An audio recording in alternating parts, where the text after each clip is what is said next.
matin, votre magazine Kiosque.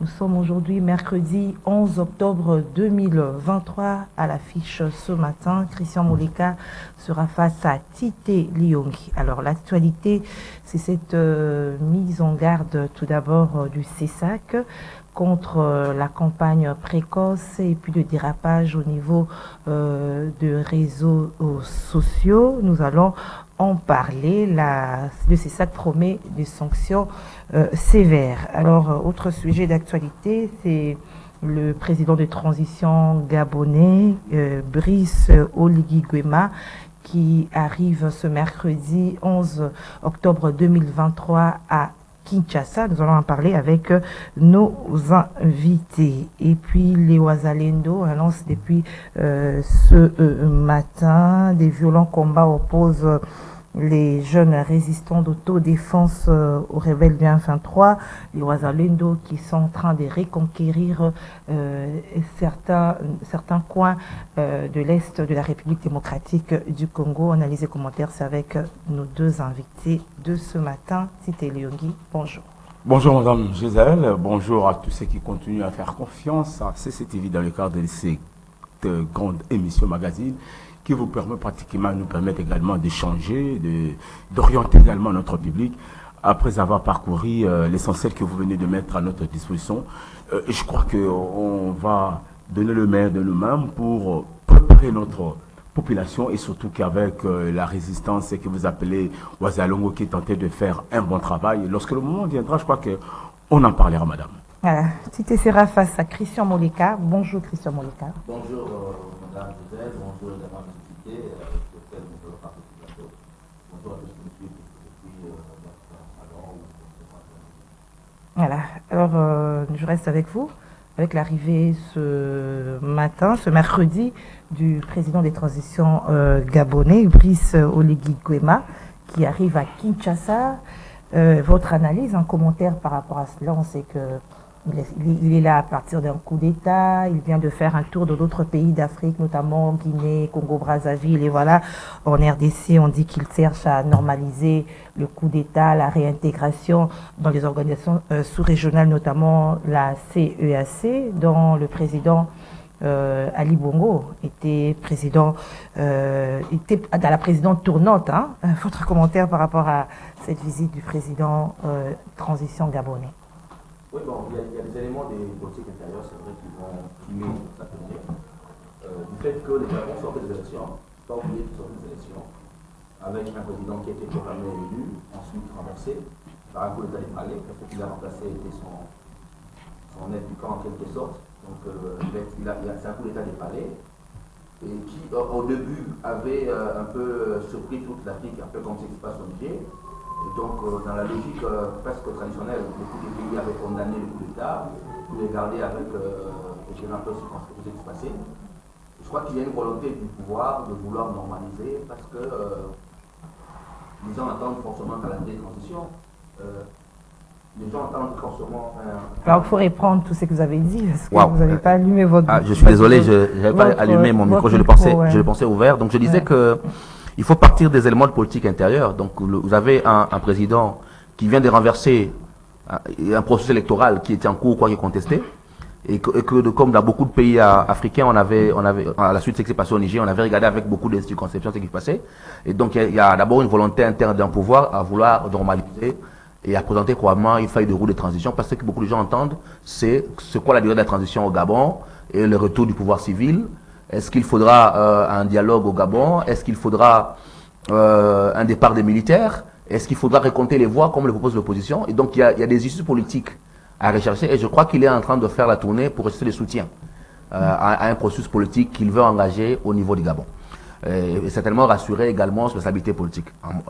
Néanmoins, à part le fait qu'il y a des éléments de politique intérieure, on peut également réfléchir sur des possibilités des enjeux de politique régionale. Il ne faut pas oublier que la France exerce une certaine influence dans le Gabon et que nous sommes un pays en veille également d'élections. Il n'est pas exclu que des questions électorales soient également évoquées chez nous et qui intéressent également les pays régionaux et qu'en venant, au-delà du fait qu'il vient lui-même en cherchant de soutien politique pour la stabilité chez lui, qu'il soit également porteur des des propositions pour des élections à venir concernant les Congo également. Par rapport au Congo, alors Tité, vous avez aussi une lecture par rapport à cette arrivée du président gabonais, président de transition du Gabon. L'essentiel a été évoqué par Moleka, mais du moins ce qui nous concerne, il faut savoir que la République démocratique du Congo, c'est aussi un pays de plusieurs enjeux sur le plan africain et également sur le plan international, parce que je ne vois pas personnellement le président gabonais, lorsqu'il a voulu commencer sa tournée en Afrique,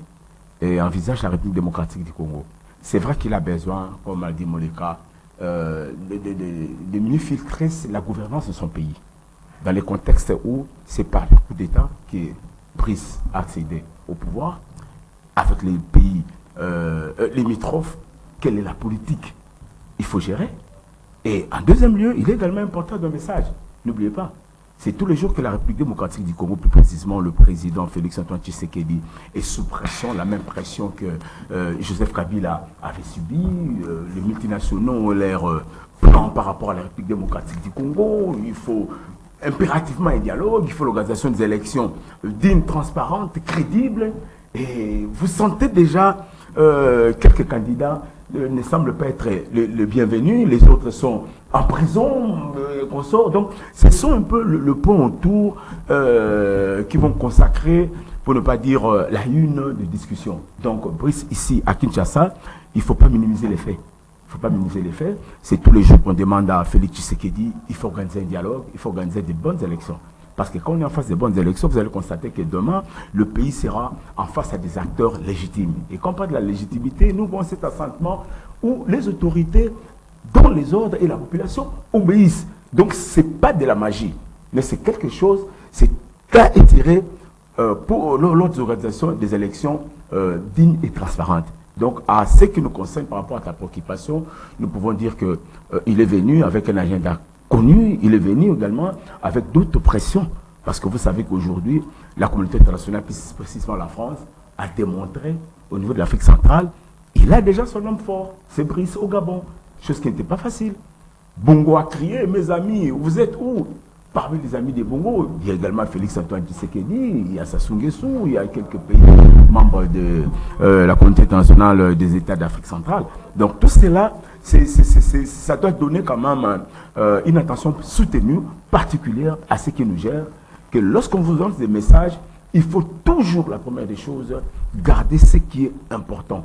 Est-ce que tout ce que Brice va apporter, ou ce que Brice va apprendre ici, que Félix Tshisekedi le fasse pour l'intérêt de notre population? Voilà, merci Tité. On parle processus électoral avec cette mise en garde, si je peux dire ça, du CESAC, Conseil supérieur de l'audiovisuel et de la communication, face à la campagne précoce, face au dérapage dans les réseaux sociaux. Il y a eu une conférence de presse hier du président du CESAC, Christian Boussendé, Christian Moleka. Est-ce que c'est pas tardif? Je crois que nous ne sommes plus à la phase de mise en garde. Je crois que le président du CESAC aurait dû monter d'un cran avec des sanctions fermes. Il a promis des sanctions. Il aurait dû donner des sanctions fermes. Pourquoi? Mais parce que nous avons ouvert la vente, ça fait combien de mois? C'est depuis l'enrôlement. Nous sommes en pré-campagne depuis l'enrôlement. Dès que l'instant où la CENI avait demandé aux candidats d'accompagner la mobilisation pour l'enrôlement, parce que la CENI n'avait pas assez de ressources seules et qu'il fallait que les candidats l'accompagnent pour mobiliser les électeurs à s'enrôler, les politiques ont profité de la brèche pour commencer à monter les panneaux pratiquement en logique de pré-campagne. C'est toute la ville qui est polluée des panneaux depuis la période d'enrôlement. On a fait des mises en garde, on a fait des mises en garde à la télé. Aujourd'hui, ce sont les politiques eux-mêmes au plus haut niveau, à savoir les candidats présidents, qui tombent dans la polémique. On aurait dû, en tout cas, dépasser ce stade de menaces et donner des avertissements clairs ou de sanctions claires à des candidats de manière très précise. Parce que là, ça aurait permis de régler un peu ce qui moi personnellement, commence à m'inquiéter, c'est-à-dire l'escalade verbale, la violence que nous avons. Ça fait pratiquement 3 ans. Si vous suivez dans les réseaux sociaux, sur Twitter, les débats chez nous, il est caractérisé par l'intolérance, l'extrémisme, l'injure facile et parfois une absence totale d'idées de fond, de contenu de fond. c'est subjectivité, invective personnelle, intolérance et agressivité, voire intrusion. Parce qu'il suffit que vous donniez un point de vue qui ne plaît pas à certaines personnes, vous subissez une sorte d'agression, d'escalade. Même nous, parfois, qui faisons les émissions ici, quand tu fais une émission qui ne plaît pas, vous sortez du plateau, on commence à vous appeler, vous sentez de l'intrusion. C'est connu. Et c'était prévisible qu'avec la montée des élections, avec les enjeux qui vont augmenter, que nous ayons plus de pression et plus d'escalade verbale. Et quand l'escalade verbale vient des acteurs principaux, mais la pression va encore monter. Il y a un moment donné où les candidats devaient signer un code de déontologie, un code d'éthique. Où est passé le code d'éthique que tous les candidats devaient signer? Moi, je crois qu'il faudrait aujourd'hui que les candidats présidents signent un code d'éthique sur les choses sur lesquelles ils ne doivent pas faire ou ne doivent pas dire pour la cohésion nationale et pour l'intérêt du pays. Malheureusement, nous sommes en train d'aller dans un mécanisme qui est très conflictuel, un scrutin très conflictuel, et nous sommes en manque de médiation. Parce que l'Église, qui pendant un temps avait servi de cadre de médiation pour la gestion des conflits électoraux, l'Église aujourd'hui ne peut plus jouer ce rôle parce que du point de vue du pouvoir, il est partisan. Vous avez une Église qui ne jouera plus ce rôle de médiation. Vous avez une société civile qui aurait pu jouer ce rôle et une société civile qui est devenue politique. Donc nous avons des acteurs politiques qui se regardent en cette défaillance et qui n'ont pas une médiation qui peut servir d'équilibre dans le jeu. Et si le CESAC, qui peut-être le dernier garde-fou, ne joue pas de manière stricte ce rôle-là de médiation et de régulateur, nous avons tous les ingrédients pour avoir un processus électoral explosif, très explosif. Parce que l'escalade verbale des acteurs va se transformer en escalade physique, en violence physique dans certains milieux. Donc, ce ne sera pas possible de l'arrêter. Il faut arrêter l'hémorragie. Pour arrêter, il faut prendre des mesures fermes aujourd'hui. Mais il a promis ces mesures. Non, ne pas promettre, prendre aujourd'hui. C'est-à-dire faire quoi, par exemple, directement? Par exemple, sanctionner les médias qui peuvent diffuser des propos tenus par des acteurs jugés non conformes. Les censurer. Parce que ces propos ne peuvent pas passer dans les médias déjà, qui sont dans ce domaine de régulation. C'est un pas. Ensuite, ce n'est peut-être pas de sa compétence, mettre en place un mécanisme qui permette à tous les acteurs politiques de signer un code d'éthique et de déontologie. Un code d'éthique lié au processus électoral. Tous les acteurs majeurs. Maintenant, ce n'est pas de la compétence du CESAC. Le CIME ne sait pas le faire. La SENCO encore moins. Les CC, je ne pense pas. Il faudra trouver la MONUSCO de moins en moins qui a plus de rôle à jouer. Il faudra trouver tout au long du processus un acteur capable de jouer ce rôle de médiation-là. Et aujourd'hui, nous sommes en manque de cet acteur-là. Et je crains qu'en n'ayant pas cet acteur-là majeur qui peut servir de garde-fou, nous ayons un processus qui soit vraiment débridé. Voilà. Christian Moleka a évoqué les sanctions. Est-ce qu'aujourd'hui, le CESAC sera en mesure de sanctionner même les acteurs au pouvoir? On voit aujourd'hui même à la RTNC sanctionner, interdit d'émettre pendant un temps. Est-ce qu'on peut arriver aussi à cette situation? Il faut d'abord comprendre le système de jeu dans lequel la République démocratique du Congo acceptait d'évoluer. Vous savez, à l'époque, lorsqu'on a... Je suis en train de parler sur l'intention du législateur en plaçant CESAC et autres institutions citoyennes dans les cas d'accompagnement et également de permettre à ce que nous soyons en face d'une industrie démocratique pure. Je dis bien pure. Et pour le média, dans le cadre de l'organisation, de la régulation, c'est là où est né le CESAC. De par la composition de membres, ça posait problème. Parce qu'une institution citoyenne, on ne pouvait pas prendre les gens qui sont sortis du parti politique, c'est l'UDPS qui envoie ces gens, c'est le MLC qui envoie ces gens, et ainsi qu'on sort. Déjà, dans le speech, c'est déjà mal parti. Vous comprenez? Au niveau de la narration, très mal parti.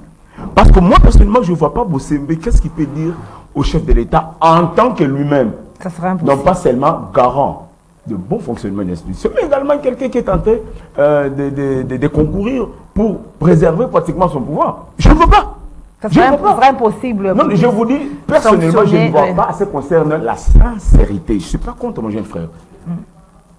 On parle de la République. Si on veut, madame, mettre en face une République, la loi doit être imprescriptible, impersonnelle.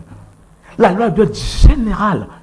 Et s'il faut que la loi soit générale, il faut dès le départ les ABC sur le fonctionnement de la chose, respecte les lignes traditionnelles. Alors qu'au niveau de ces sacs, tous ceux qui sont là, devant le chef de l'État, non, mais est-ce que vous pouvez me dire que, madame, est-ce qu'il y a des indépendants là-bas? Ça doit faire mal. Mais en tant qu'un expert. De la casquette de membre du CESAC, en droit, on dit. Le cordon ombilical est coupé avec les partis politiques.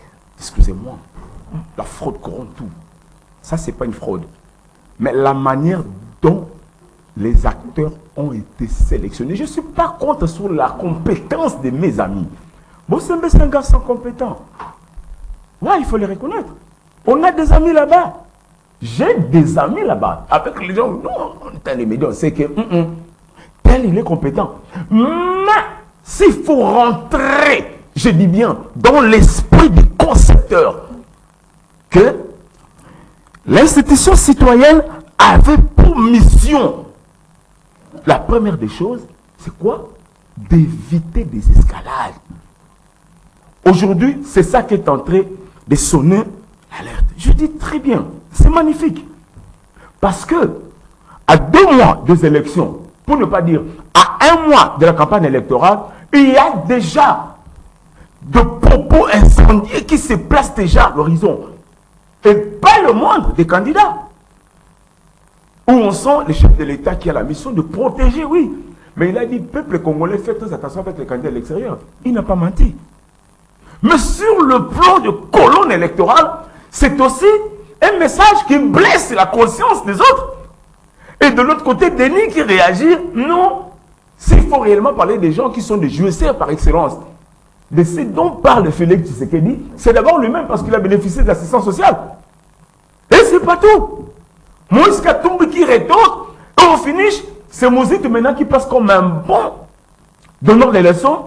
On attend de vous la discussion autour de programmes, la discussion autour de choses qui vont changer des donnes quotidiennes des populations au lieu de passer sous les chamailles. Donc de là, madame, c'est ça qui saisit là-bas le bon. Nous disons merci, messieurs. C'est aussi à cela qu'on entendait à cette institution. Pas seulement ces décisions, elle fera 3 jours. C'est ça qu'a sanctionné plus de 4 chaînes de télévision qui se sont montrés, entre guillemets, indisciplinés dans la manière de relayer les programmes sans permission, vous prenez demande. On doit être quand même sérieux.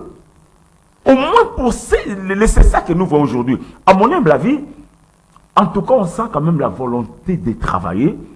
Mais prochainement, il faut dédouaner ces gens de leur colonne politique. Pourquoi je l'ai dit? Ça sera difficile, vous voulez dire, pour eux. Mais madame, ça doit être difficile. Qui proviennent de partis politiques pour sanctionner les leurs. Non, c'est question de volonté. Ok? Arrêtons de tout politiser. C'est question de volonté. Vous savez que je prends un exemple, madame. Dans une structure où on continue à travailler comme expert, il faut éradiquer la pauvreté en République démocratique du Congo à travers des projets d'incitation vers le développement économique.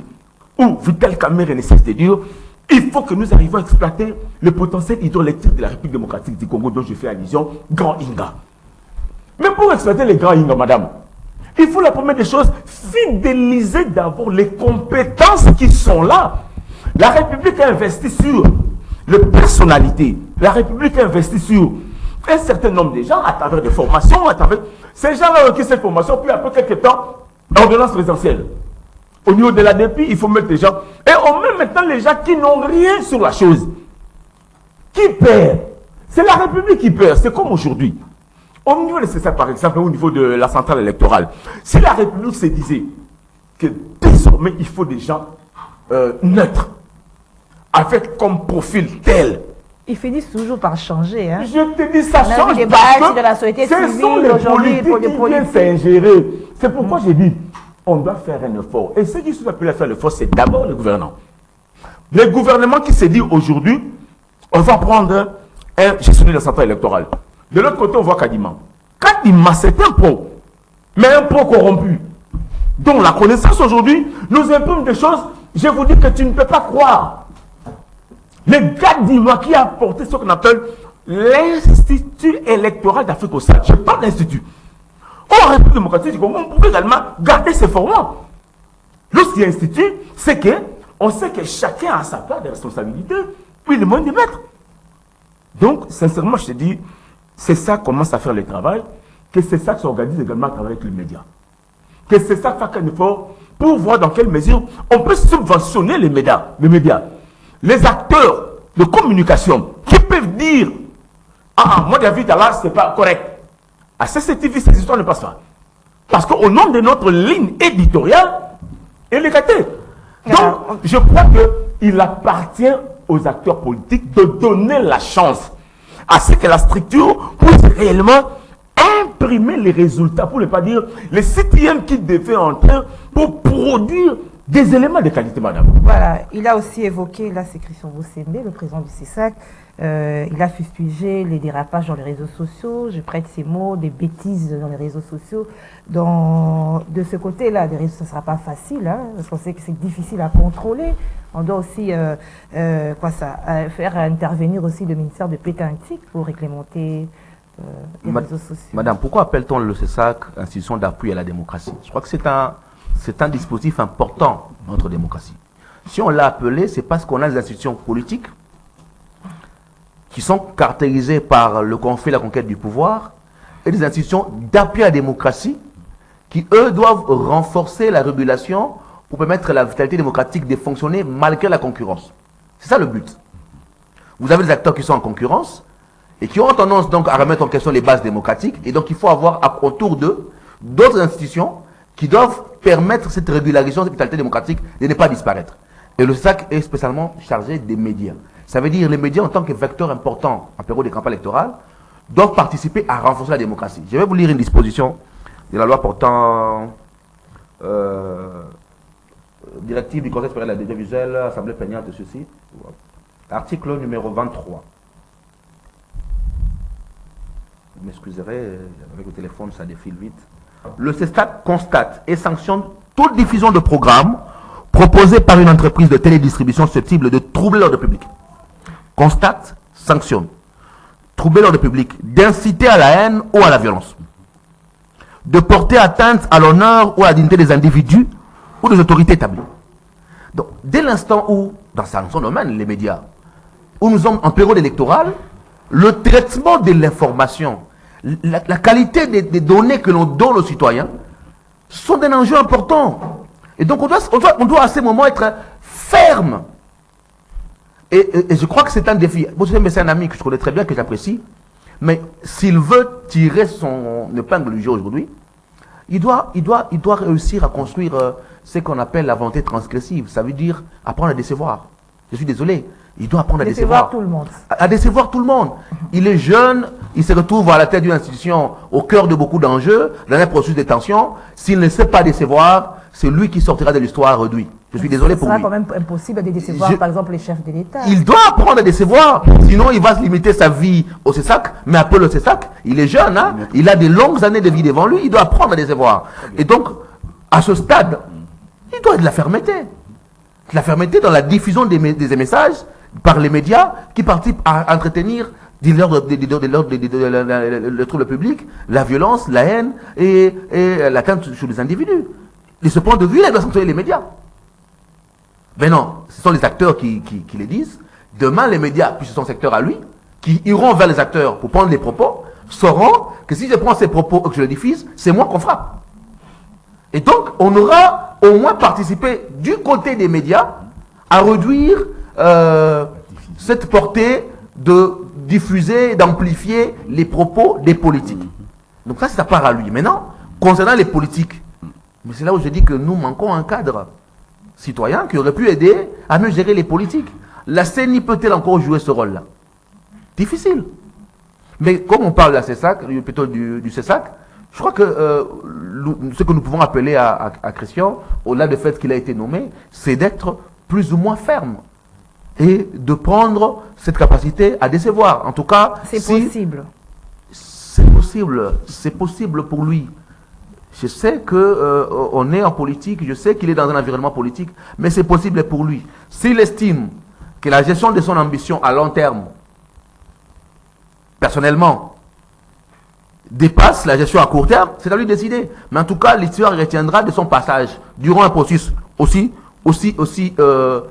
conflictuel que celui qui est en cours, qu'il aura aujourd'hui, oui ou non, joué un rôle important. Et le rôle qu'il pourra jouer peut sauver le processus ou peut l'aider peut nous amener à un processus plus enflammé.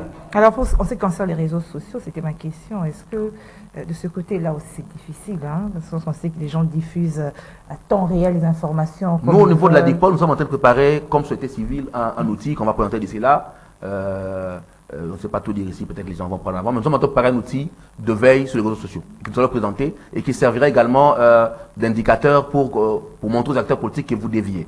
Nous sommes en train de préparer ce document. Dans les jours à venir, on va inviter la presse comme politologue pour présenter notre contribution dans la veille des réseaux sociaux pour que nous ayons un processus électoral moins apaisé. Je peux peut-être faire la parenthèse. Au niveau de la DIPOL, nous avions un projet qui s'appelle REV, réduire et surveiller la violence liée aux élections.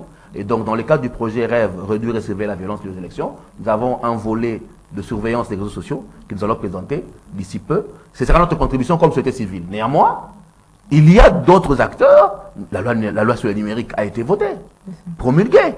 Mais nous attendons que la loi sur le numérique soit mise en œuvre. C'est à ce moment qu'on doit utiliser ces outils-là qui doivent nous aider à régler. Sinon, nous aurons un processus électoral qui va aller dans tous les sens, avec les acteurs politiques qui ont commencé au plus haut niveau à faire la guéguerre.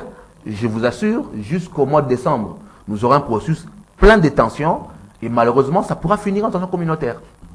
Voilà, il ne s'est pas arrêté là, il a aussi fustigé les images, les panneaux, les pasteurs qui utilisent leurs églises pour des campagnes, les musiciens, les journalistes. C'était Lyon, les commentaires. Je crois qu'il y a un grand travail à faire, madame. Parce que quand aujourd'hui on veut réfléchir en caporalisant ces travaux, déjà dans mon entrée, je vous avais dit que c'est une institution citoyenne d'appui. C'est-à-dire qui vient apporter un soutien dans un format aussi sensible comme le média. Oui, madame. Donc, Moleka tout à l'heure a dit, il faudra que la responsabilité soit au rendez-vous. Et je ne remets pas en cause la capacité, mais ça détermine le courage et la nature. Vous savez, en France, il y a un jeune qui a été préparé par une dame, puis par son parti politique. Il est passé par comme ministre de l'économie, aujourd'hui président de la République. Macron, en tant que jeune, il ne veut pas sa jeunesse. Il voulait plutôt la charge, la formation, les objectifs assignés. Et c'est ce qu'il devait accomplir. Et aujourd'hui, je crois que le politique congolais, ou tous ceux qui ont une charge ou aspirent à des responsabilités politiques, nous devons quand même avoir de modèles. Le processus en cours en République démocratique du Congo électoral, vous savez vous-même, dès le départ, en tout cas, c'était habillé par des moyens très décevants. De par la sélection, nous ne savons pas ce que l'opposition veut, nous ne savons pas ce que la société civile veut, nous ne savons pas ce que le gouvernement veut. On nous donne Malonda, le chef de l'État était là. Il a constaté, qu'est-ce qu'on va faire de Malonda? L'UDPS a complètement refusé. Pas de Malonda avec l'église catholique. Ok. On passe tout le temps bêtement, puis on nous donne Kadima aujourd'hui. On donne Kadima, la société civile, presque dans son ensemble, l'opposition, pas Kadima. Mais qu'est-ce que vous voulez? Qu'est-ce que nous voulons? Donc c'est ça d'abord le problème. L'aspect lié à la confiance, l'enseignement. Parce qu'aujourd'hui, vous êtes en train de parler sur les calicots, la presse, les réseaux sociaux et consorts. Oui, ce sont les canaux de communication qui sont mis à la disposition du public. Et surtout aux politiques qui savent, pour que je puisse atteindre mon objectif, comment je dois faire. Parce qu'on sait, Félix Tshisekedi a un bilan à défendre, à présenter. Les autres également n'ont pas de bilan, mais ils ont des programmes. Et pour que ça passe, sur une autre chaîne, je parlais d'un certain Descartes. Comment les gars, à quelques minutes de passer comme potentiel candidat président de la République, il devait passer même Dominique Strauss-Kahn aux États-Unis, sa dernière nuit, c'était également le commencement de son problème. Il sort de l'hôtel avec une dame de l'hôtel, puis et vous connaissez quand même la suite. Donc, à mon humble avis, j'ai dit, si réellement nous voulons qu'en République démocratique du Congo, les acteurs, la société civile, nous puissions vivre des élections qui doivent nous amener vers un terrain sensiblement descend vers un terrain qui va assurer l'avenir de notre pays, je crois qu'il appartient à nous, Congolais, aujourd'hui de faire quoi, madame? Aux Congolais de travailler pour que nous puissions trouver un consensus fort. Parce que, après les élections, il y aura une autre vie. Les élections ne signifient pas la fin du système. Les élections ne signifient pas la fin de la vie. Qui, aujourd'hui, ceux qui gèrent les locataires, nous donnent quand même cette possibilité. Lorsqu'on va faire la campagne, vous savez qu'aujourd'hui, il n'y a pas d'avion. Je me demande, le 24 candidats qui se sont présentés là comme candidat président de la République, ils vont se déplacer comment? On n'a pas d'avion. Peut-être Moïse Katumbi seul et Félix Tshisekedi. Donc vous sentez qu'on ne sera pas en face des élections équitables. Une aussi condition sine qua non pour qu'on puisse parler des élections. Les moyens de déplacement, les niveaux de dépassement du budget, le moyen, est-ce qu'il y aura corruption ou campagne, est-ce que la population elle-même va acheter les polos et comme ça. Donc tout cela, nous sommes encore en Afrique, en République démocratique du Congo, un pays aussi fragile. Donc nous, en tant qu'animateurs, nous, en tant que sensibilisateurs, on doit le dire à haute voix. Peuple congolais, vous qui bousculez, vous qui postulez, l'air n'est pas de chercher de problèmes. L'air, c'est plutôt de créer un consensus, de regarder autour de la même direction pour que demain, madame, nous soyons en face d'un processus calme, crédible, qui ne peut pas compromettre la vie de notre paisible citoyen. Ah, merci Tité. On se rend à l'est de la République démocratique du Congo où déjà ce matin, on fait état des violents combats opposant les forces de jeunes résistants d'autodéfense des Wazalendo et des M23. Cette semaine, c'était la semaine passée, on avait parlé de la conquête de certains territoires par ces Wazalendo. Quelle analyse vous faites, Christian Moleka, de ceux qui font ces Wazalendo? Bon, je crois avoir dit sur ce même plateau il y a quelques semaines que le fait que le président avait fermé à Washington l'option diplomatique, à savoir pas de dialogue, il ne restait plus que l'option militaire. Et je crois que nous sommes en train de vivre cette reprise de l'option militaire dans des formes plus ou moins masquées. On parle de forces de défense, 9 groupes de défense qui s'armeraient, mais on sent bien que c'est la reprise du combat militaire sans l'implication directe de l'armée. De notre armée, mais une reprise de combat sur le terrain. C'était prévisible parce que l'option diplomatique avait été fermée et que il ne restait plus que l'option militaire. Maintenant, comment expliquer que les mouvements d'autodéfense sont suffisamment armés plus que l'armée régulière pour remercier les M23, ce que l'armée régulière n'a pas pu faire? Point d'interrogation. Comment expliquer que ces mouvements d'autodéfense, on en dit qu'ils sont 9, mouvements patriotiques, donc groupes armés, s'en prennent à d'autres groupes armés et que l'armée soit observateur. En tout état de cause, l'incursion de Wazalendo permet au gouvernement, tout du moins à la République, de dire que nous sommes en train de cesser le feu, que n'a pas pris les armes en violant les protocoles de processus de Luanda, chacun est resté, et que ce n'est pas nous, c'est les autres. Mais en même temps, ça permet sur le terrain de donner à l'armée les positions reprises au M23. On a vu les FARDC répondre les positions prises par les M23. Est-ce que les Wazalendo sont un complément à l'armée régulière, un dispositif alternatif à l'armée? C'est une possibilité. Est-ce que c'est une guerre par procuration, puisque le Rwanda fait la procuration par les M23, le Congo fait la procuration par le Wazalendo? C'est une possibilité. Mais le problème, c'est pas le court terme. On peut être content aujourd'hui du fait que les groupes armés, on ait sous-traité la sécurité à des groupes privés qui fait. La question qu'il faut se poser, c'est lorsque le M23 sera battu, ce qui est probable, que deviendront ces Wazalendo? Puis il s'agit de groupes armés qui bénéficient de soutien aujourd'hui parce qu'ils nous chassent notre ennemi en commun, parce que l'ennemi de mon ennemi est mon ennemi. Aujourd'hui, tout le monde est tout content parce que les Wazalendo sont en train de désarmer les M23. Un groupe armé qui chasse d'autres groupes armés. Que va devenir, au nom du patriotisme, que va devenir le Wazalendo dès que le M23 ne sera plus là? Est-ce qu'ils vont rejoindre les mécanismes DDR pour laisser les monopoles à l'État? Ou est-ce que nous sommes en train de constituer sans nous en rendre compte, une forme des républiques où la sécurité est privée. En tout cas, un mélange de sécurité publique-privée, où l'État va coexister, cohabiter avec des forces privées de défense. Nous sommes en train de construire des précédents. Plutôt que l'armée régulière, qui a le monopole de la puissance, puisse récupérer les provinces, ce n'est pas l'armée régulière, c'est une force privée. Maintenant, si je suis habitant de Kichanga, dans mon territoire, dans mon village, ce n'est pas l'armée qui l'a libéré, c'est des combattants locaux qui l'ont libéré. Que devient, en termes de représentation, l'armée pour moi? Alors, vous souhaitez quoi? Vous voulez dire quoi? Qu'on puisse... Je suis en train de réfléchir à haute voix. Ça veut dire... Qu'on puisse arrêter... À un moment donné, nos stratégies court-termistes, qui peuvent paraître bonnes, à long terme, sont contre-productives. Et donc, il faudrait, au-delà des capacités de court terme, parce que là, je vois, nous sommes tous contents à court terme que le Ouazalendo repousse les M23 à court terme, mais il faut avoir le regard long. Et si l'armée était derrière les Ouazalendo? C'est pourquoi je dis... Si le gouvernement appuyait de façon un peu cachée ces Ouazalendo. Vous savez, un mercenaire, c'est un mercenaire. Quand vous prenez un mercenaire, vous l'utilisez, vous le payez. Un mercenaire, quand vous le payez pas, le mercenaire se retourne contre vous. Je rappelle quand même que dans un passé, peut-être pas lointain, peut-être pour certains qui ont oublié, le Zaïre de Mobutu a utilisé les mercenaires à l'époque, des gens Scram et tout le reste, pour l'aider à reconstruire, un peu comme ce qui se passe aujourd'hui. Hein.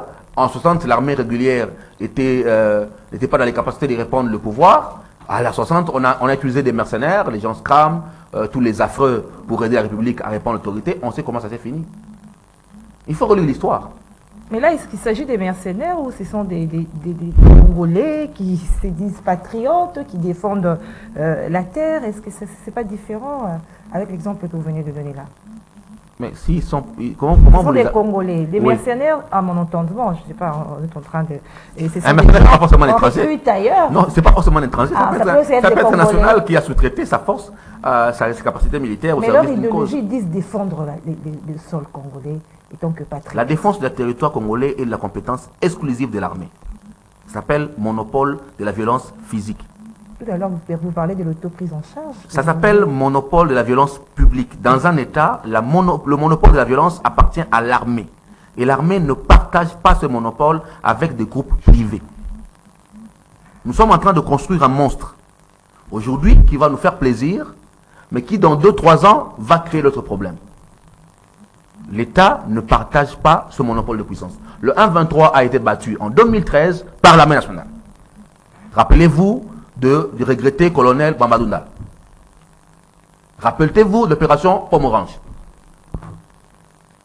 La 1-23 a été battue en 2013, il n'y a pas longtemps, par l'armée nationale. Donc travaillons à renforcer l'armée, donnons à l'armée nationale les capacités de jouer son rôle. Cette stratégie peut à court terme paraître bonne, à long terme, nous sommes en train de créer un monstre. Alors c'est différent parce que quelqu'un sur ce plateau, je ne sais pas si c'était vous ou une autre personne, a dit qu'il était un peu faire un parallélisme avec le message de Mouzé, de l'auto-prise en charge, et que la population avait accompagné Mouzé pour déloger les maréchals. Et c'est quoi la suite après? Nous avons aujourd'hui presque 200 mouvements armés dans le nord et le sud Kivu. 200 mouvements, plus de 200 mouvements armés, groupes armés. Si vous prenez le baromètre sécuritaire du Kivu, on vous l'explique. Depuis 2002, nous avons mis en place 3 mécanismes DDR pour permettre à ce qu'on puisse désarmer tous les différents groupes armés. Le président de la République, Félix Tshisekedi, a mis en place le PDRSS, a nommé Tommy Tambwe pour désarmer les groupes armés. Au même moment, il y a d'autres groupes armés qui naissent. Nous désarmons ici, d'autres sont créés pour remplacer ceux que nous sommes en train de désarmer. Et donc, qu'est-ce que nous sommes en train de faire? Donc, nous désarmons les groupes armés, mis en place des DDR 2002 jusqu'à aujourd'hui. Ensuite, d'autres groupes armés vont naître. Ensuite, nous allons travailler à les désarmer. Nous sommes dans un cycle qui tourne en rond.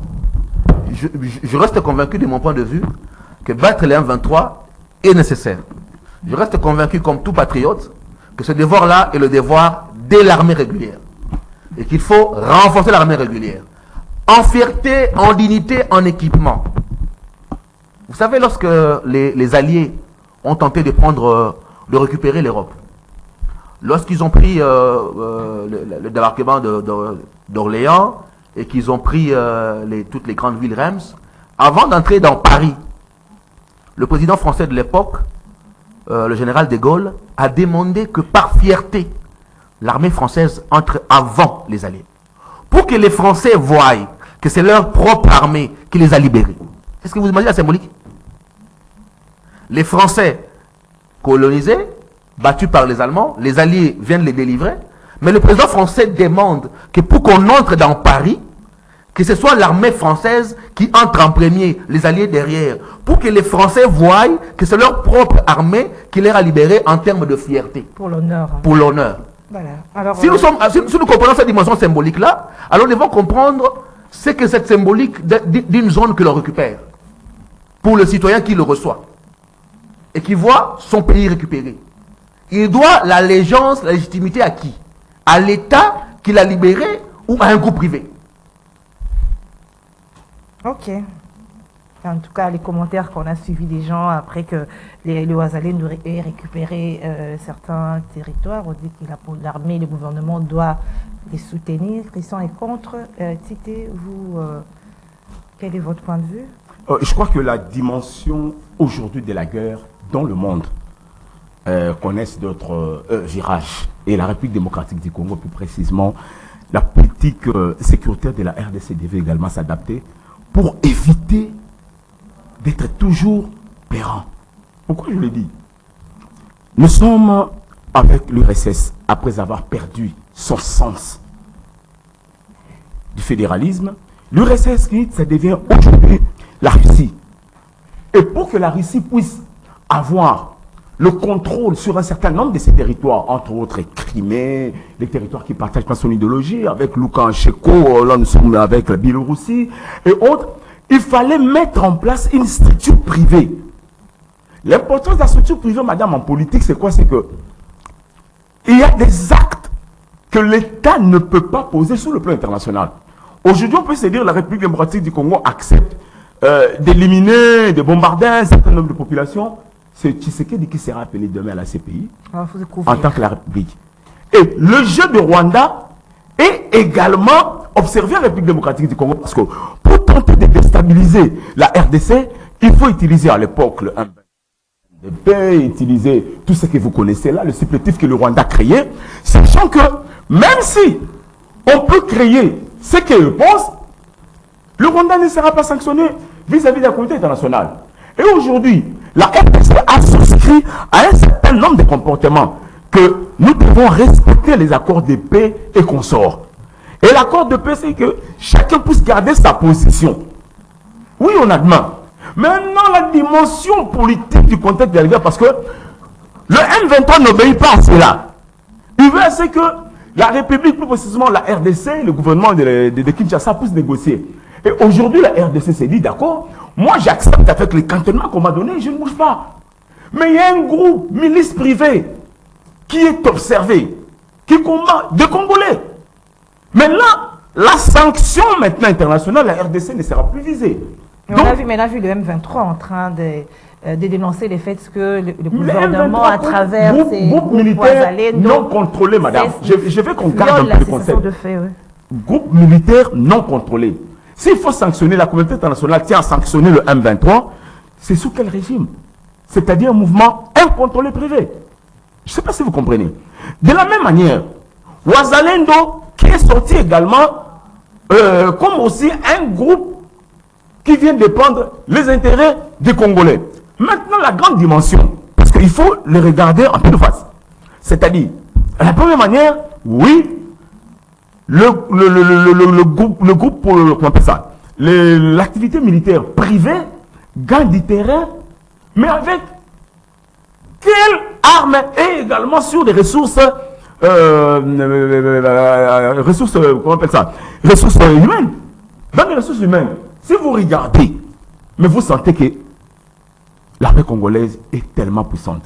Mais comme il y a eu beaucoup de défections, comme il y a eu beaucoup de ce que nous savons, on présume, je parle de la présomption, je parle bien de la présomption, on présume que le brave Congolais, ou entre guillemets, le gouvernement congolais qui estime gagner la balle, il faut faire la guerre de cette manière. Et qu'est-ce qu'on constate, madame? Les infiltrés, les déboires sur la communication, ça ne se fait plus sentir parce que au sein de l'armée congolaise, il y a un problème sérieux. Et Tshisekedi, il a décrié du matin au soir. Ce n'est pas seulement le président Tshisekedi, tous les Congolais. Donc, à mon humble avis, nous disons que aujourd'hui, le Rwanda est en train de subir pratiquement sa même méthodologie de travail sur le plan politique. Et maintenant, votre ONU, pas notre ONU, votre ONU, qui est là pour ses intérêts personnels, n'arrive plus maintenant à gérer. On va demander, le président de la République, Félix Tshisekedi, qui l'a coaché. Avec quel armement? Madame, je vous dis, en tant que journaliste, nous avons des gens sur place.